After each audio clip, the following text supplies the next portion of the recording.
Hello everyone, Assalamu alaikum. Welcome back to my channel.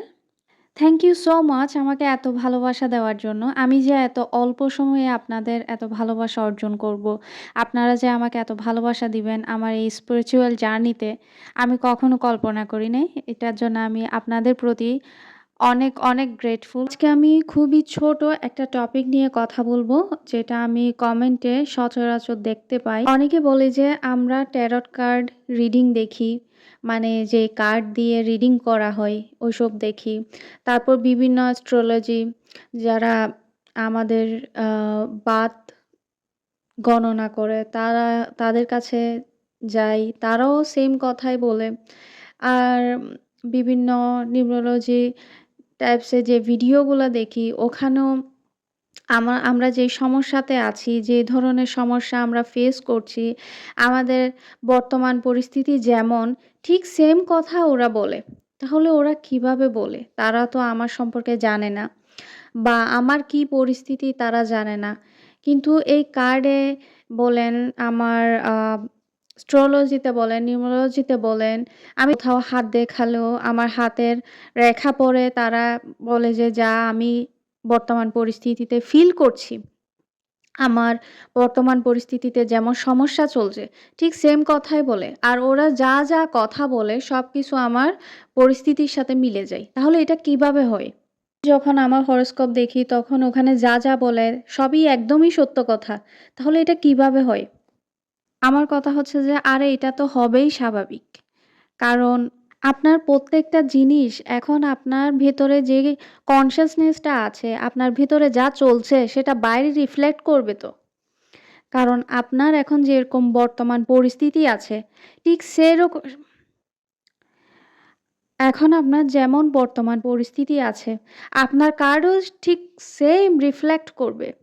আপনি যদি ভেতর থেকে টেনশন করেন, কোনো একটা পরিস্থিতি সামাল দিতে পারছেন না, কোনো একটা পরিস্থিতি নিয়ে খুবই অস্বস্তিতে আছেন, টেনশনে আছেন, দুঃখে আছেন, বের হতে পারছেন না। আপনার এখন যদি আমি কার্ড দেখি বা আপনি যদি কোনো ট্যারোট কার্ড রিডিং এর কাছে যান, সেম কথাই বলবে। আপনি হরোস্কোপ দেখলে সেখানেও সেম কথাই বলবে। কারণ আপনার ভিতরের ফ্রিকোয়েন্সি আপনাকে রিফ্লেক্ট করছে। যদি এখন আয়না দেখেন, হ্যাঁ? তাহলে আপনি আপনাকেই তো দেখবেন। আমাকে তো আর দেখবেন না। আপনি আপনার ফেসই দেখবেন। এটাই তো স্বাভাবিক। আমরা যখন যে ধরনের পরিস্থিতিতে আছি, যে ধরনের সমস্যায় আছি, সেটা নিয়ে যখন আমরা একটা মানুষের কাছে যাই, তখন আমাদের পরিস্থিতি, আমাদের সমস্যাটা রিফ্লেক্ট করবে তো। সে যা বলবে সেটা আমাদের সাবকন্সিয়াস মাইন্ডে ওই ধরনের ফিল্টার আছে। যেটা আমাদের সাবকন্সিয়াস মাইন্ডে একটা ফিল্টার আছে, যেটার নাম হচ্ছে রেটিকুলার অ্যাক্টিভিটি সিস্টেম। আর এই ফিল্টারটার কাজ হচ্ছে যে আমরা বর্তমান পরিস্থিতিতে যেটাই দেখব, যেটা নিয়ে বারবার চিন্তা করব, টেনশন করব, যেটা নিয়ে বারবার মনে করার চেষ্টা করব, ঠিক সেই জিনিসটাই দেখাবে। মনে করেন আমি যদি এখন লাল কালারের কোনো জিনিস নিয়ে চিন্তা করি, লাল রং দেখতে চাই, আমি আমার আশেপাশে, আমার দূরে কোথাও যেকোনো জায়গায় আমি লাল কালারই দেখব। আমি যদি কালো নিয়ে চিন্তা করি, আমি কালোই দেখব সব জায়গায়। এটাই তো সিস্টেম। এটাই হচ্ছে এই ফিল্টারটা সিস্টেম। আর এটাই রিফ্লেক্ট করছে আপনার বিভিন্ন কার্ডে বলেন, হরোস্কোপে বলেন, আপনার নিউমেরোলজিতে বলেন, আপনার অ্যাস্ট্রোলজিতে বলেন, সবকিছুতে এটা আপনার রিফ্লেক্ট করছে। আমার এইসব কথা বলার একটাই কারণ, আপনি যদি এখন টেনশন করেন বর্তমান পরিস্থিতি নিয়ে, তাহলে সেটাই আপনার রিফ্লেক্ট করবে। সেটাই আপনার বারবার দেখাবে। এজন্যে আপনার যাই পরিস্থিতি থাকুক না কেন, সেখানে আপনি ধ্যান দিবেন না। আপনার ফোকাসটা ওখানে দিবেন না। আপনি যেটা অ্যাফার্মেশন করছেন, সেই অ্যাফার্মেশনে সবসময় টিকে থাকার চেষ্টা করবেন। আপনি যখন চিন্তা করেছেন যে আমি যা অ্যাফার্মেশন করছি, আমি যা চিন্তা করব সেটাই আমি আমার বর্তমান পরিস্থিতিতে নিয়ে আসব। তাহলে ওইটাতেই টিকে থাকেন। আপনার আশেপাশে যা কিছু হচ্ছে এসবে আপনি ধ্যান দিবেন না। ওইসবে ফোকাস করবেন না।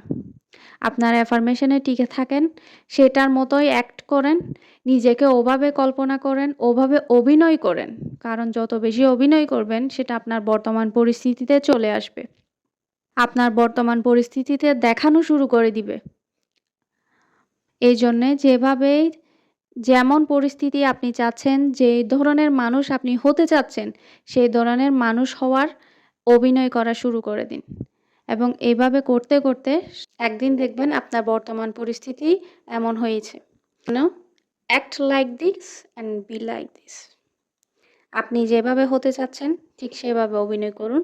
৭ দিন পরে আমাকে কমেন্ট বক্সে জানাবেন যে আপনার পরিস্থিতি কেমন হয়েছে।